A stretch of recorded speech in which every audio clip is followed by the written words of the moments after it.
Boker Tov. Nous revenons sur la Haftara que nous lirons ce Shabbat.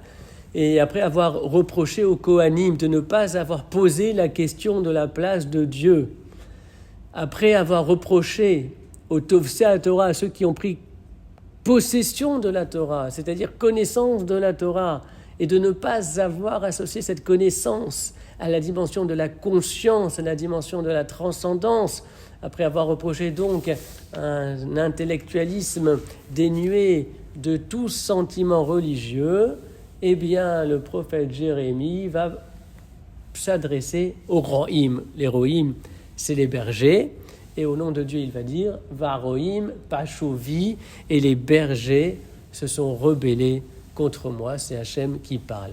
Qu'est-ce que cela veut dire que les bergers se sont rebellés contre Hachem? De quel berger parle-t-on ici?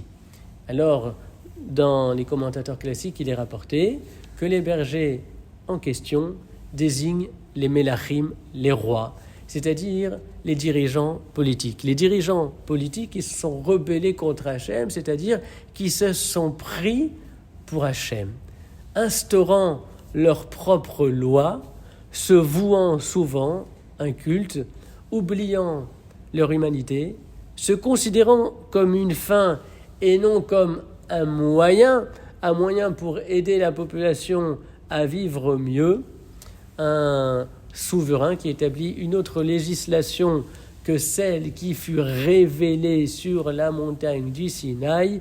Tel est le sens de l'expression « les bergers se sont rebellés contre moi ». Et donc, forcément, résultat d'une telle appréhension de la responsabilité politique, le royaume dépérit et le Beth Amikdash sera détruit. Dans l'expression « l'homme politique », l'homme politique ne doit jamais oublier le terme « homme ».